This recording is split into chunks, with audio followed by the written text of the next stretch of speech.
سب سے پہلے تو میں شکر گزار ہوں اس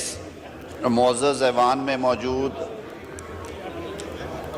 اپنے کولیگز کا اور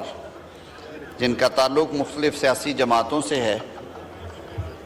بشمول اپوزیشن کے اور ٹریری بینچز کے، جنہوں نے اس انتہائی اہم موضوع کے اوپر بات کرنے کے لیے آج کویسچن آور کی سسپینشن کی بھی ریزولوشن پاس کی اور اس ایوان کے توسط سے پاکستان کے عوام کی ترجمانی کرتے ہوئے دنیا تک اپنے کنسرنز پہنچانے کے لیے اس ڈیبیٹ کے آغاز کے لیے کہا۔ جناب اسپیکر، 7 اکتوبر 2023 بلا شبہ جو موجودہ انسانی تاریخ ہے، اسے ایک کرائسس کے دن کے حوالے سے یاد رکھا جائے گا کہ جس طرح کا وحشیانہ انداز اپنایا ریاست اسرائیل نے اور اعلانیہ جینوسائیڈ کا آغاز کیا فلسطینی عوام کی، خاص طور پہ غزہ کی پٹی میں، اور انہوں نے جو ہماری ماڈرن ہسٹری ہے عالمی جنگوں کے بعد، ماڈرن ہسٹری میں ایک نئی تاریخ رقم کی ہے اس ظلم اور بربریت کی، کہ جو کنسنسس کے ساتھ کم از کم جو فگرز آ رہے تھے ان کے مطابق ان 17 ماہ میں اب تک تقریباً جو کنفرمڈ فگر کہتے ہیں 65,000 ہے، کوئی اوپر نیچے، لیکن فگرز اس سے زیادہ بھی ہیں، بے گناہ جو فلسطینی ہیں، جن میں بچے، خواتین اور سارے سویلینز شامل ہیں، وہ اس جنگ کے لقمہ اجل بنے۔ اگر اجازت ہو تو بڑے سنجیدہ ٹاپک پہ بات کر رہے ہیں، اور کم و بیش 1.5 لاکھ کے قریب جو اشخاص ہیں وہ اس صہیونی بربریت کا شکار ہو کے۔ جی اعظم صاحب ایک سیکنڈ، ڈاکٹر صاحب یہ بڑا ایک امپورٹنٹ ایشو ڈسکس ہو رہا ہے، کائنڈلی تشریف رکھ کے بات کریں، house should be in order, it's a serious issue. جی اعظم صاحب۔ جی پٹیل صاحب یہ نوٹ کیجئے۔ تو جناب اسپیکر، جیسے میں نے عرض کیا کہ جہاں پہ ہزاروں لوگ، جن کی جو کم از کم تعداد ہے جس پہ کنسنسس ہے وہ 65,000 شہادتیں، 1,30,000 کے قریب جو لوگ ہیں وہ سیریسلی انجرڈ ہوئے اس کانفلکٹ میں، اور محتاط اندازے کے مطابق 15,000 کے قریب وہ لوگ ہیں جن کی ویئر اباؤٹس جو ہے وہ نہیں مل سکے، کیونکہ جس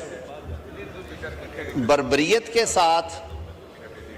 اسرائیلی ریاست نے غزہ پہ بمباری کی اور جس قدر خوفناک بارود استعمال کیا گیا وہاں پہ،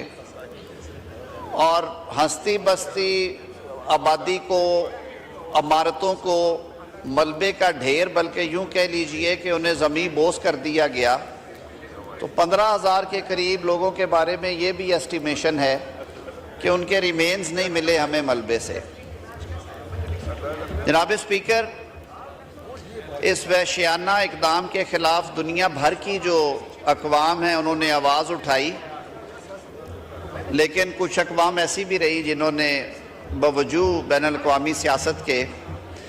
انسانی حقوق کی اس کھلی خلاف ورزی کو کنڈیم کرنے کی بجائے اس پہ خاموش رہنا زیادہ بہتر سمجھا۔ تاریخ میں ایسے لوگوں کے نام بھی لکھے جائیں گے۔ اسلامک ورلڈ میں دوسرے کانٹیننٹس میں، چاہے وہ یورپ ہو، امریکہ ہو، آسٹریلیا ہو، بشمول ایشیا کے، اس پہ بھرپور آواز اٹھائی گئی، سرکاری سطح پہ بھی، غیر سرکاری سطح پہ بھی۔ میں بالخصوص ذکر کرنا چاہوں گا ساؤتھ افریقن گورنمنٹ کا، جنہوں نے اس معاملے کو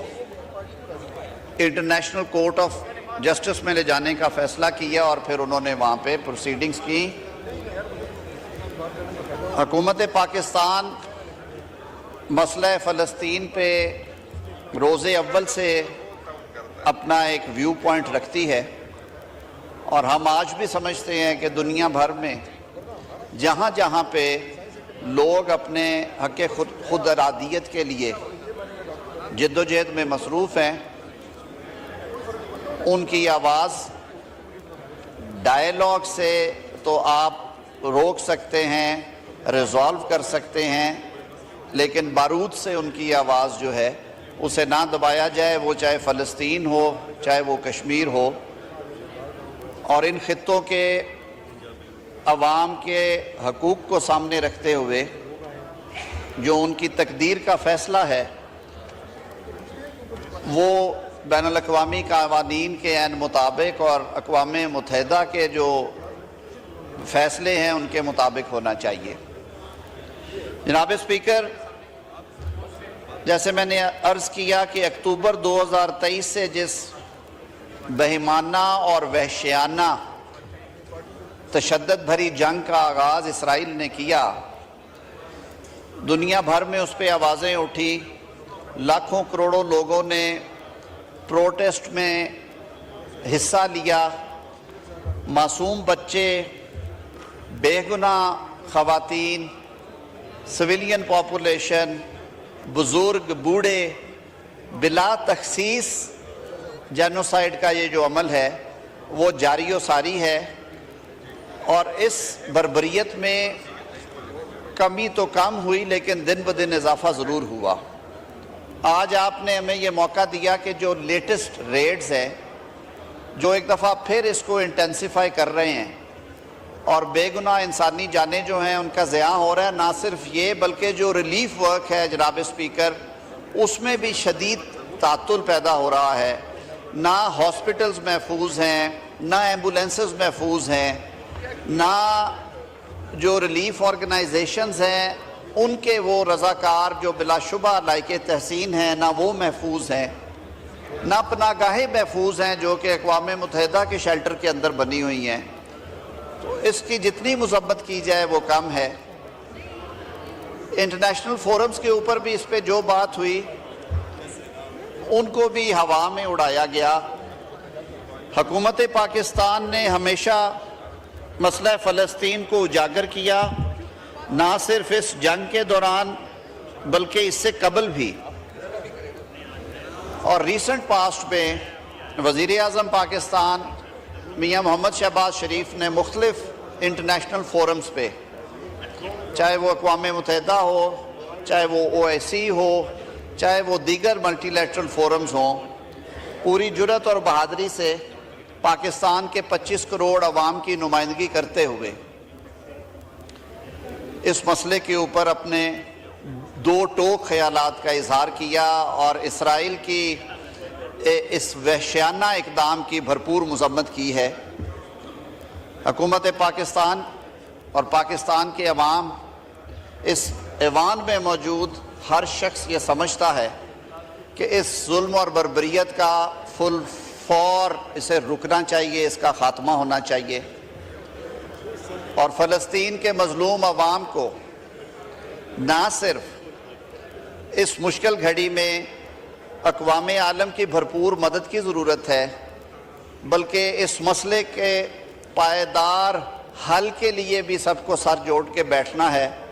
تاکہ ظلم کی یہ داستان دوبارہ نہ دہرائی جا سکے۔ جناب اسپیکر، میں زیادہ وقت نہیں لوں گا۔ میں سمجھتا ہوں کہ آئل کے اس طرف اور اس طرف بیٹھے ہوئے دوست اور ہمارے جو ساتھی پیچھے بیٹھے ہوئے ہیں انہیں بھی مناسب موقع دیا جانا چاہیے کہ وہ اپنے خیالات کا اظہار کریں، لیکن میں بات کو مختصر کرتے ہوئے ایک بات بالکل کلیئرٹی سے کہتا ہوں کہ پاکستان کے عوام کا روز اول سے اور حکومت پاکستان کا، حکومت وقت کا اس پہ دو ٹوک موقف ہے کہ ہم مظلوم فلسطینی بھائیوں اور بہنوں کے ساتھ کھڑے ہیں، کھڑے رہیں گے، اور اس ظلم اور بربریت کی بھرپور انداز میں مذمت بھی کرتے ہیں۔ ریلیف کے حوالے سے جو ہم سے بن پایا اور جو بن پا رہا ہے وہ ہم کر رہے ہیں، اس کے علاوہ اگر کوئی انٹرنیشنل لیول پہ بین الاقوامی قانون کے تحت جو بھی فیصلے ہوتے ہیں پیس کیپنگ کے لیے، پاکستان آپ کو سر فہرست نظر آئے گا۔ بہت شکریہ۔